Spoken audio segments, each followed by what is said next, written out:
Radha Madhava Kunja Bihari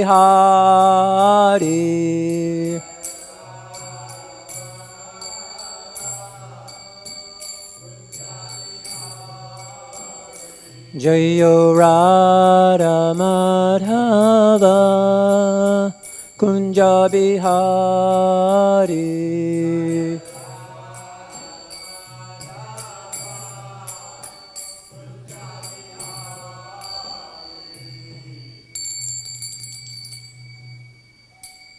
Down Vishnu Pad Padamam Saparvajikacharya Astrutara Sushimad.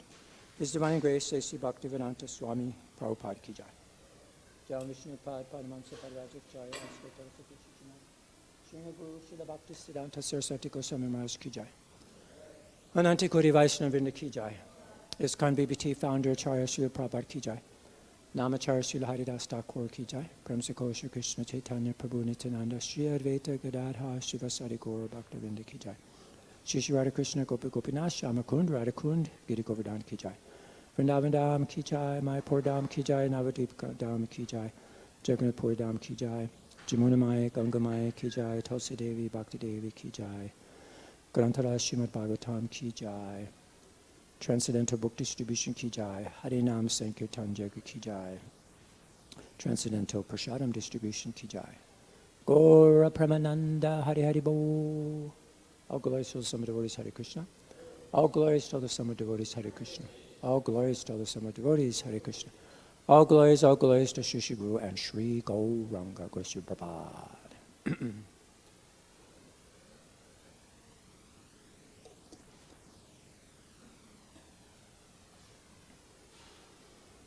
Om Namo Bhagavate Vasudevaya.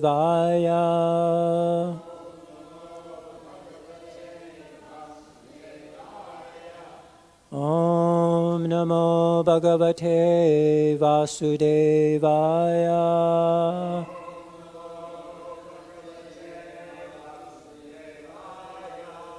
Om Namo Bhagavate Vasudevaya.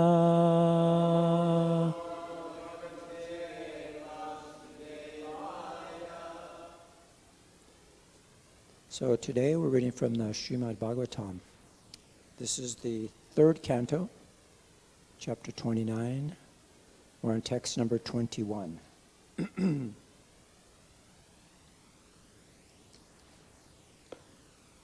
So you can see this image here. It has all these different living entities. And there's something that's connecting them all. I wonder what that is. That is the Supersoul. And this is today's topic. Sarveṣu bhūteṣu. That means sarveṣu in all, and bhūteṣu means living entities. So that's what Kṛṣṇa says. Ahaṁ sarveṣu bhūteṣu. Because he is the bhūtātmāvasthitaḥ. He's the Supersoul in all beings situated there. So our verse and references today, we're going to emphasize conscious thoughts, universal divinity, and respectful action. You ever had that feeling? Like I'm sure every day we come here, we have that feeling. You walk into the temple, or even sometimes you walk into a church or some holy place. There's like something sacred about it, right? You feel this sacredness, this feeling of reverence, like you're connecting to something bigger than yourself. It's powerful, right? But what if that feeling, that devotion, it wasn't only for those special places? What if it was about seeing the divine literally everywhere and in everyone? And that's exactly what we're going to dive in today. We're going to explore this idea of real devotion, true devotion, and how it actually goes beyond rituals and all this stuff. It's like a deep respect and compassion for all forms of life. So let's dive right into the verse. Ahaṁ sarveṣu bhūteṣu bhūtātmāvasthitaḥ sadā tam avajñāya martyaḥ kurute rcā-viḍambanam ahaṁ sarveṣu bhūteṣu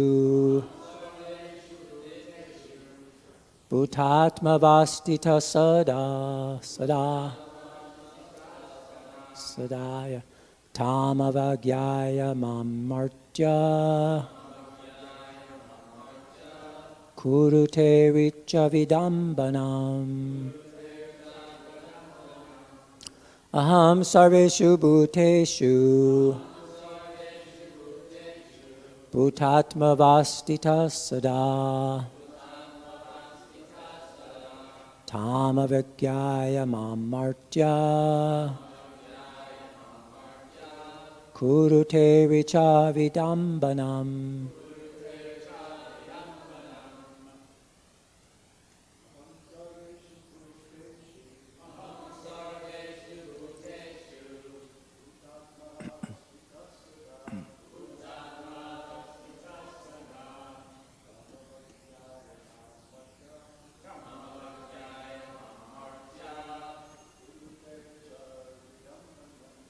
kurute rcā-viḍambanam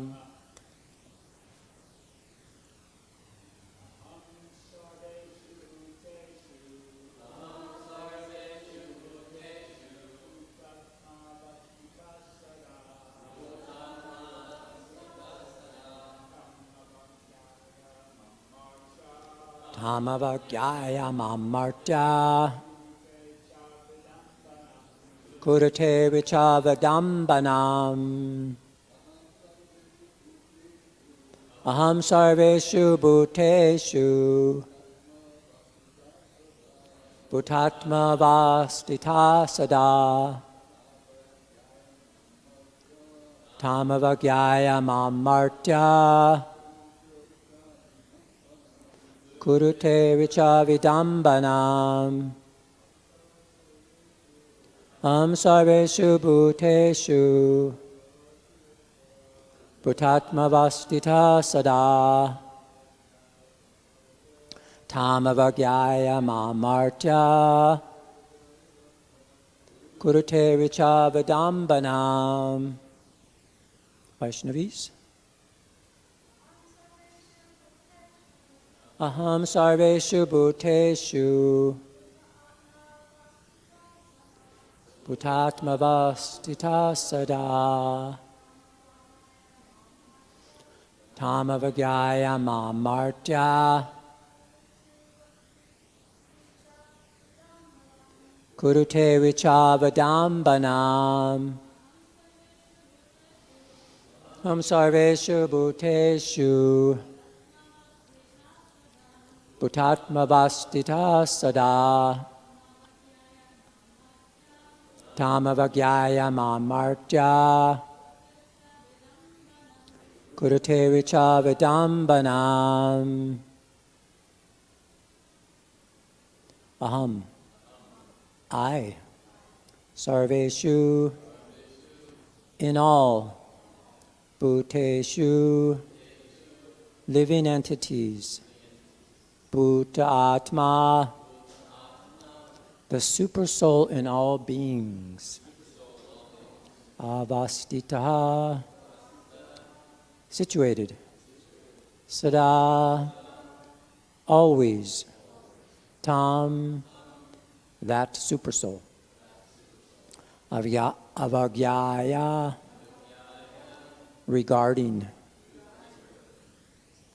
disregarding, mam, me, martyaḥ, a mortal man, kurute, performs, arcā, of worship of the Deity, viḍambanam, imitation. Translation and purport by Srila Prabhupada. I am present in every living entity as the Supersoul. If someone neglects or disregards that Supersoul everywhere and engages himself in the worship of the Deity in the temple, that is simply imitation. I am present in every living entity.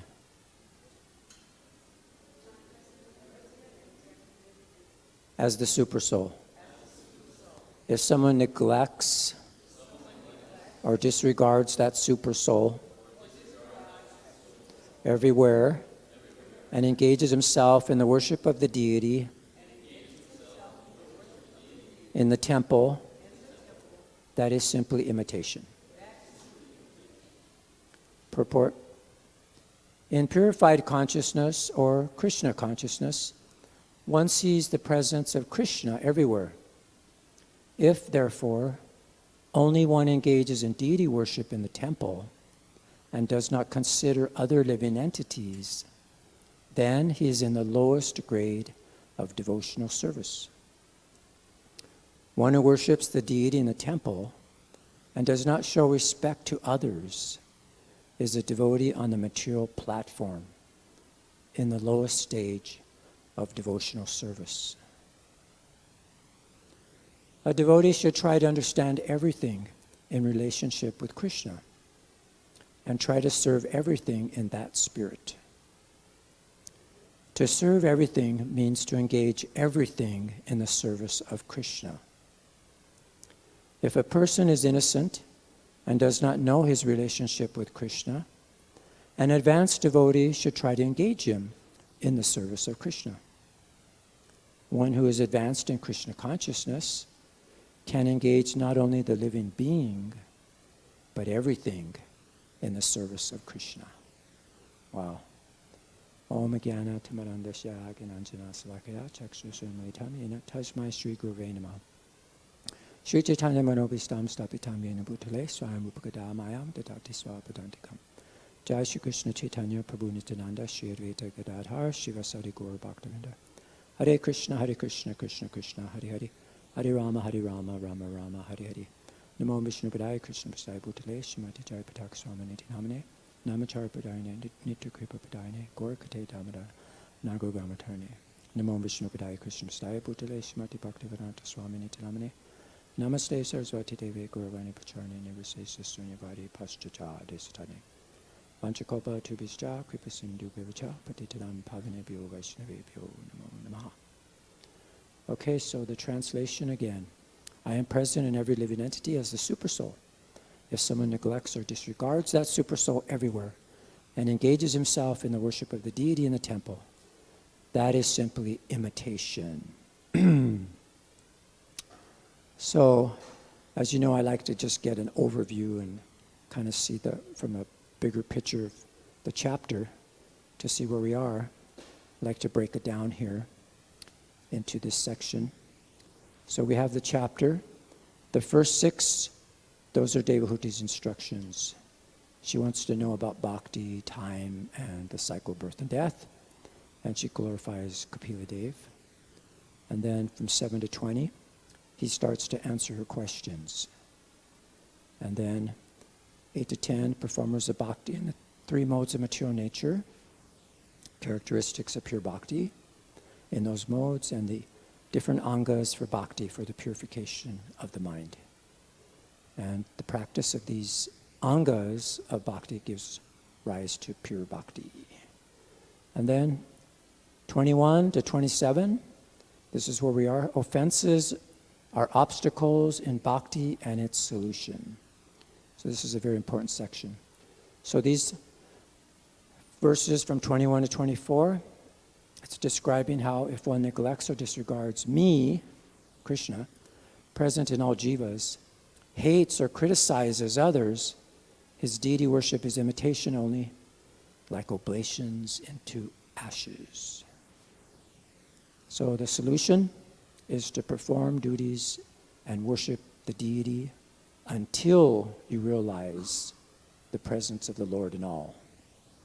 So it's so important. And then she talks about the gradation of the jivas, from the inanimate all the way to the pure devotees. And then the best person is one who has no interest outside of the Lord. And then he ends the chapter with the nature of time, answering her 6th question. And then the seventh question about birth and death is in the next chapter. So basically, in summary to these verses 21 here to 27, it's talking about here these sections that they emphasize a crucial principle in devotional service, that true devotional service extends beyond formal temple worship. And it encompasses a recognition and respect for the Supreme Lord's presence in all living beings. And understanding this, it'll foster compassion and recognize the interconnectedness of all beings. And it will eliminate envy and the separatist tendencies. And it'll elevate our devotional practice from just mere rituals to actually a genuine expression of love and service for all the divine manifestations we see.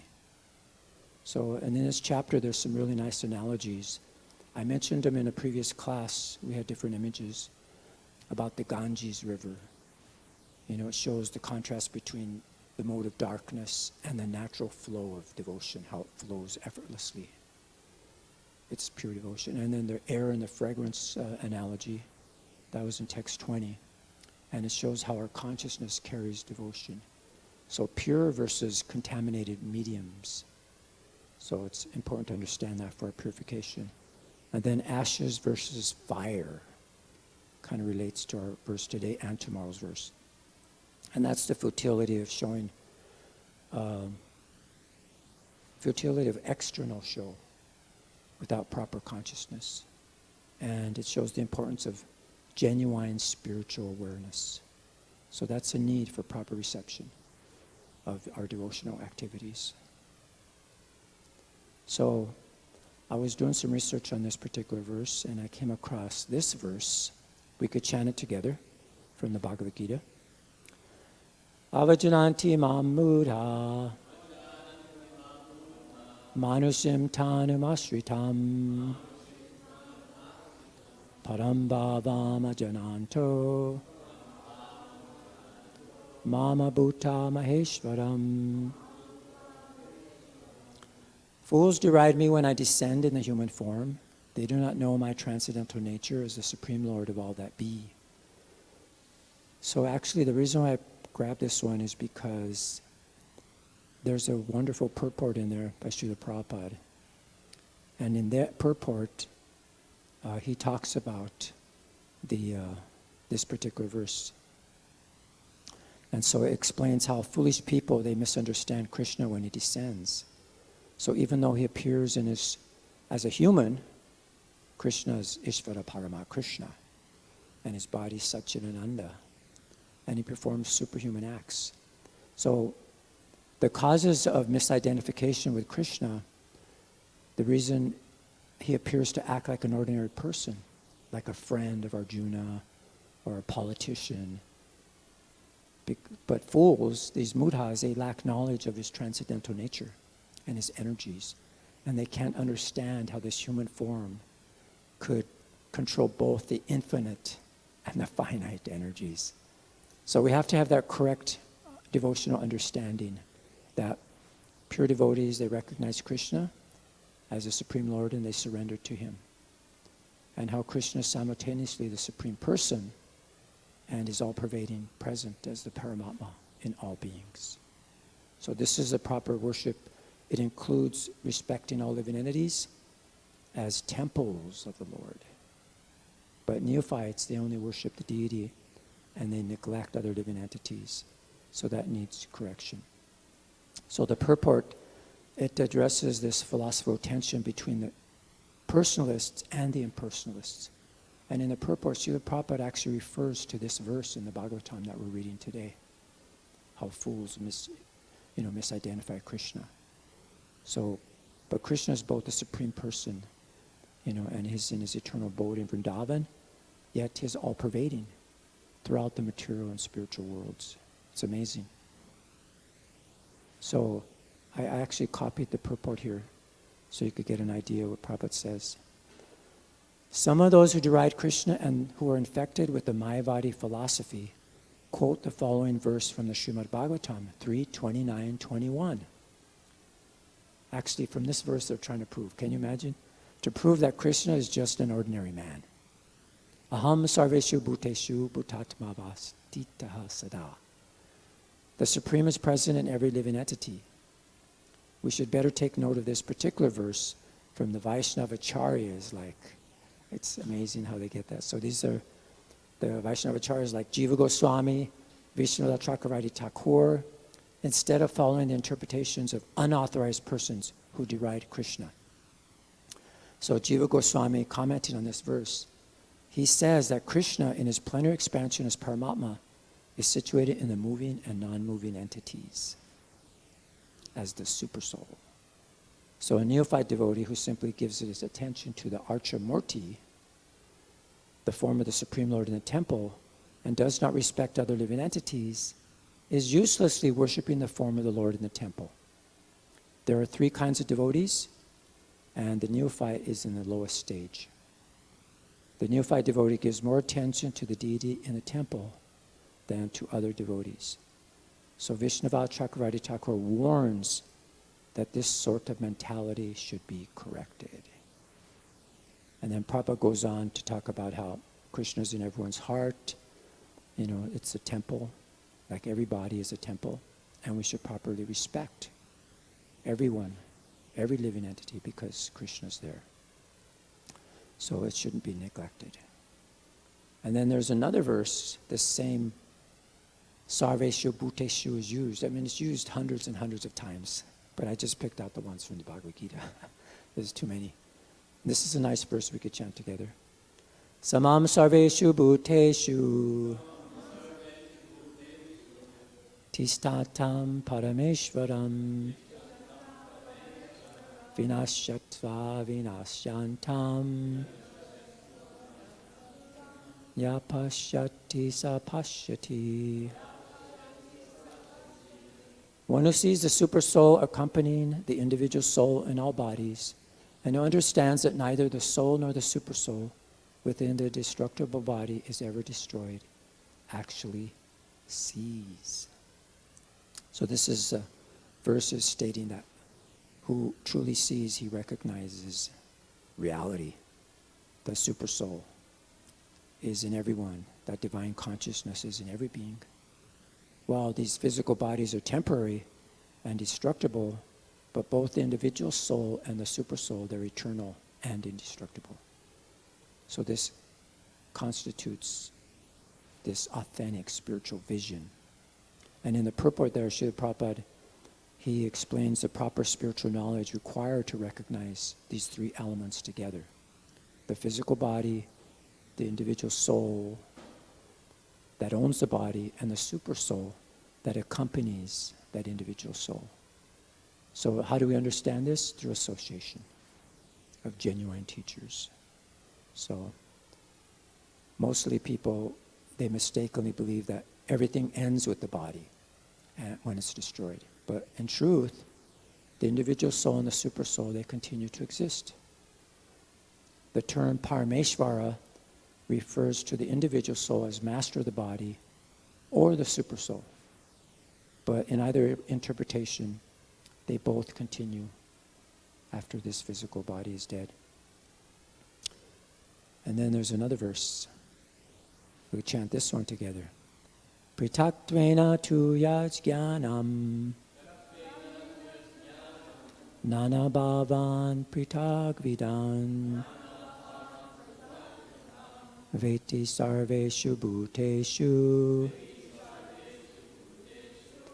tajñānam vidirajasam.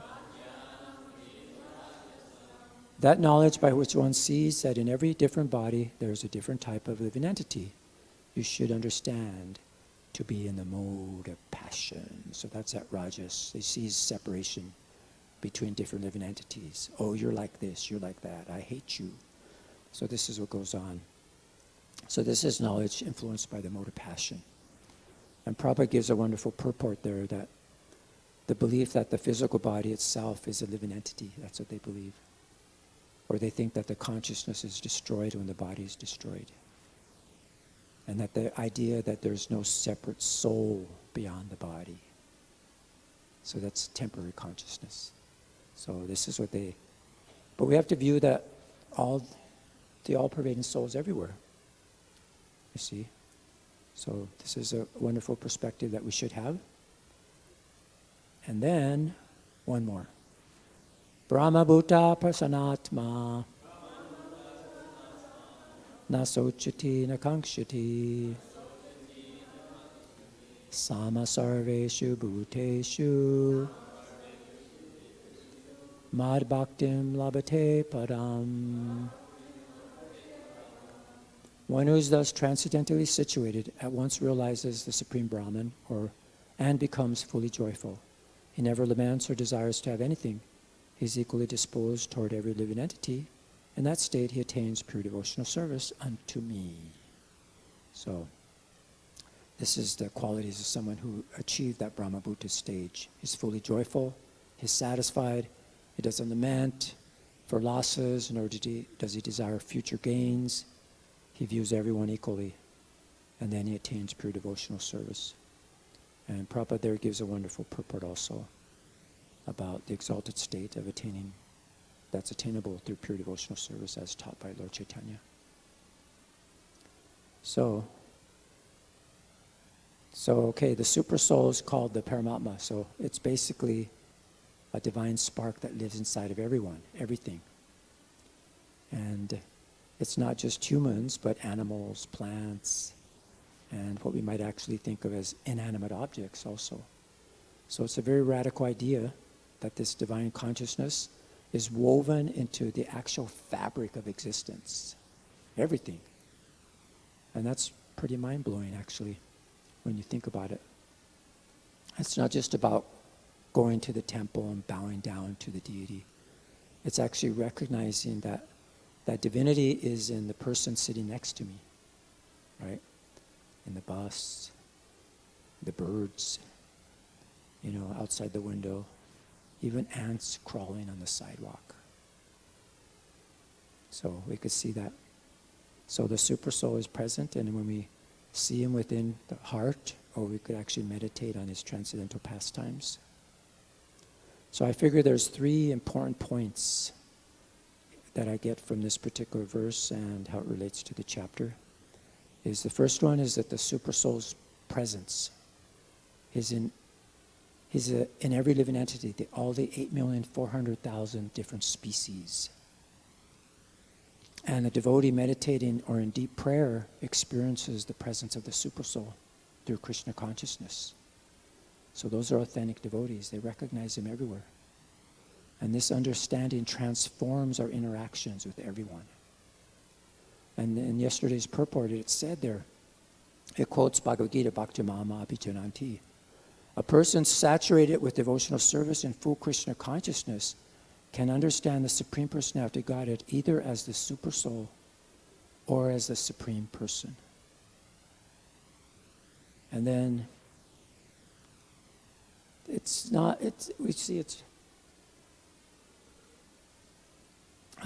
me.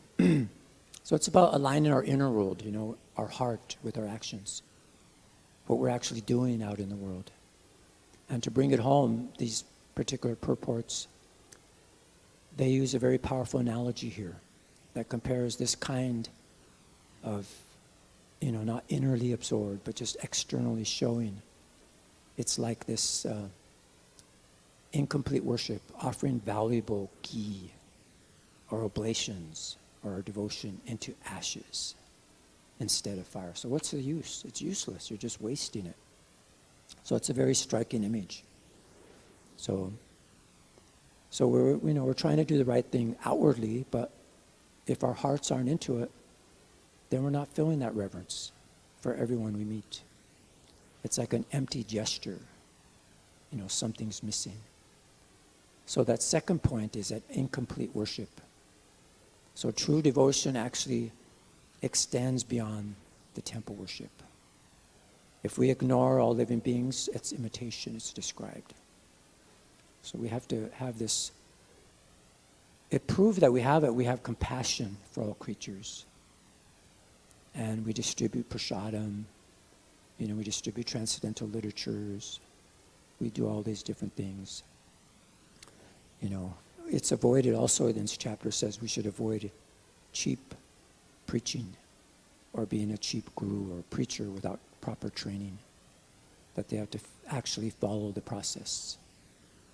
So if you break down this analogy, we see that we offer Vedic rituals into fire because the fire carries the offering to the recipient, or it's considered to be like the mouth of Kṛṣṇa.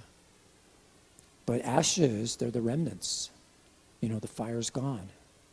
So if you offer into the ashes, it's completely ineffective, wasting valuable ghee, our worship. So our temple worship is, we're making offerings. If we have the proper consciousness, that's like the fire. But if we lack proper understanding, that's like the ashes. The worship becomes ineffective. So as you see, they represent dead remnants, no power, lacks the essence. So that's the key teaching here. So we should actually have this proper understanding. And then we come here, so how does someone who mainly focuses on rituals, how do they move beyond that? How do they get that deeper, more authentic level of devotion? So it starts with recognizing that all beings are interconnected, seeing everyone in relation to Kṛṣṇa, and then we engage them, not like a chore or duty, but as an expression of our realization. And that's the third point, is that we have to serve Kṛṣṇa, actually serving everything in relationship to Kṛṣṇa. Because our treatment of others has profound consequences. And it's described, if we offend Vaishnavas, it brings severe spiritual consequences. So we should endeavor to connect everything to Kṛṣṇa and understand how they're related to Kṛṣṇa. Because violence toward innocent beings creates similar future sufferings. But we should involve others in Kṛṣṇa service. As it's described, if they're unaware, then we make them aware of Kṛṣṇa. So this is equal vision, and it brings peace of mind. So advanced devotees actually can engage not only living beings, but even material objects in Kṛṣṇa service. And there's 5 ways that I was listening to a lecture by S.P. Keshava Swami, and it gives these 5 ways of how we can see God, how anybody can see God. And you may recognize these. First, and most important, is chanting the holy names of God. Chanting Hare Krishna. We become attracted. Reading Srimad Bhagavatam. That's what we're doing now. And associating with saintly devotees, because actually the Lord resides in their heart. And visiting holy places, because that's where Kṛṣṇa is. So this is what happens. So Kṛṣṇa is there, located. His presence is there, like Vrindavan, Govardhan, in the temples. So this is what we have to see. And these are actually the 5 most important items in devotional service that Lord Chaitanya taught. And he described there that these above 5 items can be adopted by any man in any part of the world. Thus anyone can prepare himself for returning home back to Godhead. What to speak about seeing God everywhere, it helps you go back to Godhead. So this is what Lord Chaitanya, he invented to deliver all the fallen souls in this age. So there's I don't know if you've heard this, have you heard of Raja? He was this proud Pujari, and he just came out of the temple. He's very confident and proud of his, dressing the deities so nicely and everything. And on his way out, he saw this elderly sweeper named Chota. And he was there sweeping the flowers, and actually there were some ants, so he was very carefully gliding the ants out, sweeping them out. And here comes Raja. Just sweep them away. We don't have all day. So Raja snapped at Chota, and then, it just kind of really was rude. And then he just kind of walked and stepped on the ants that Chota was trying to protect. But then days later, there was this announcement of this great saintly person was coming. And then Raja was wondering, who could that be? So he came, and he was shocked to discover that actually this Chota, he was actually this Jana Swami. And he thought, he's the expected saint? And they said, yeah, he's the one. Yeah, he came in disguise, acting as a sweeper for the temple, just to do some humble service for the temple. And then he heard he went closer, and this Jana Swami, he was telling them, he said, the Supreme Lord resides in every living entity. He was teaching the crowd. And when we worship the deity, but disrespect his presence in all living beings, it's like washing someone's feet while striking them in the head. That's what he was saying. So then Raja, of course his name is pertinent because in the mode of passion, one who's a separatist mentality. So he approached him and he said, I'm sorry, I was puffed up. And he said, yeah. The Swami smiled and said, to test your worship isn't how beautifully you arrange the flowers or dress the deity, but it's how you treat the flower vendor on your way home. So the next morning, Raja was helping the Swami in the temple. So, we can add some real life scenarios or scriptural anecdotes illustrating this principle of respecting all living beings as abodes. So maybe someone has any ideas they'd like to share? Excuse me? Yes, Murari the hunter. Actually, I had that down here. He transformed him from cruelty to compassion. So that's a wonderful story. Anyone else think of anything else? How this is wonderful. He was half killing, and he was transformed by the association devotees. And he didn't even want to bother an ant. Anyone else? Yes?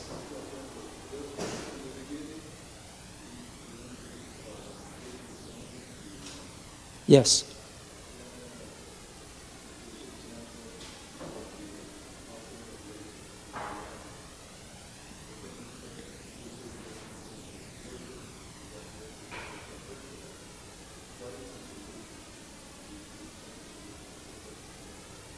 Yes, we should go over that again. Okay, let's go back to that. He's referring to this, this nice analogy. So, no. So we have to develop a proper understanding. So we learn from the sadhus and from the Srimad Bhagavatam by chanting. We have to recognize the Lord's presence everywhere. And we maintain that both external practice and internal realization. And then that transforms our ritual into loving devotion. So this analogy is so powerful. It illustrates how external religious practices, without that proper consciousness, it becomes ineffective. So it's like trying to make offerings unto dead ashes instead of fire. Yes, Prabhu.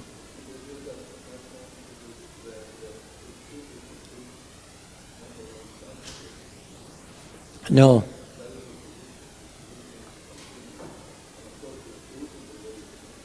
Yes. Right.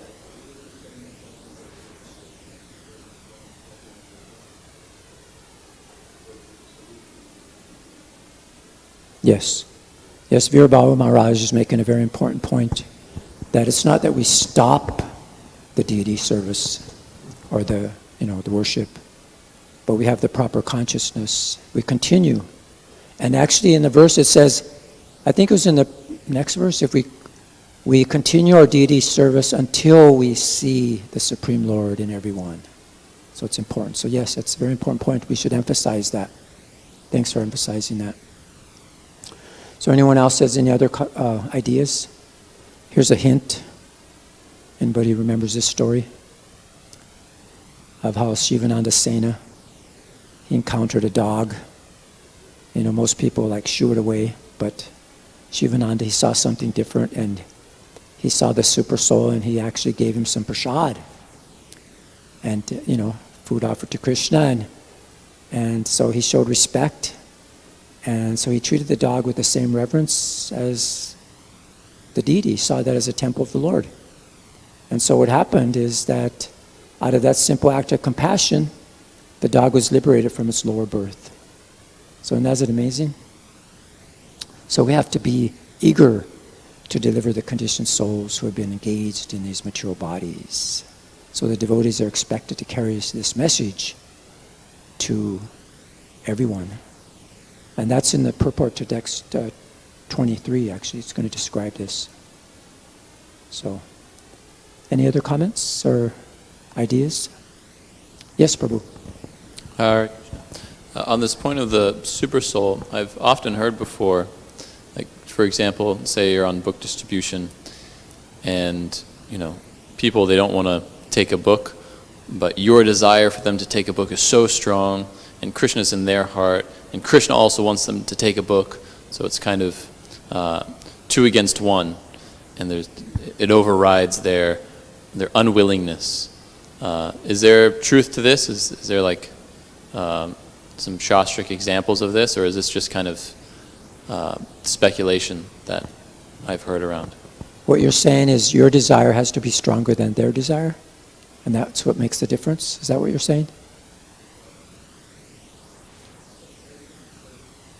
Did I hear you right? Like, your desire is so strong for them to engage in Kṛṣṇa consciousness in some way, and they don't have any desire. But Kṛṣṇa also wants them to engage in Kṛṣṇa consciousness. So it's you and Kṛṣṇa versus them. Yeah. So it overrides their desire. Yeah. Is there truth to this, or is this just something that devotees kind of mentally speculated? Yeah, they have no chance in that situation. Yeah, that's a good point. I think so. I've heard that before. That, sometimes it depends on the desire, your desire. It's a devotee's desire. Because what is their desire anyway? Yes, Prabhu? Just to add to Sri Gopinath's comment, it's 2 against 1, that's for sure, but still the living entity has a choice. That's you true. can accept it or reject it. You're not compelled or forced. You're responsible for your actions. Jai.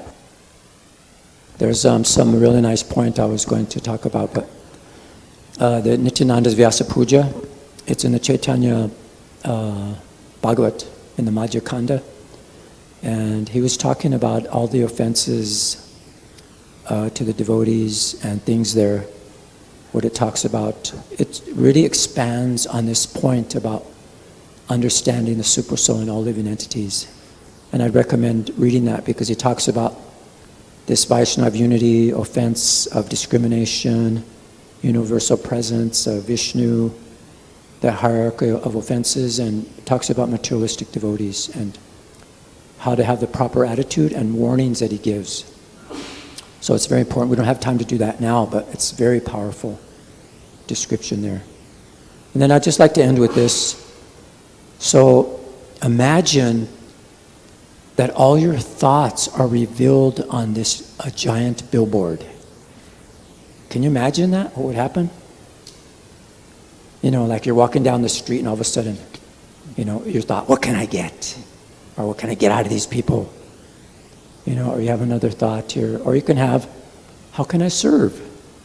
Right? Or you get another thought,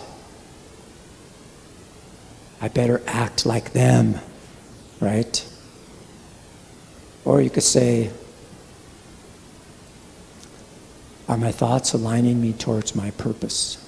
So our thoughts, so we have reactive thoughts, we have avoidance thoughts, we have fear, faithful thoughts, mimicry thoughts, all these things we have. So we have to be very careful that our thoughts line with our purpose.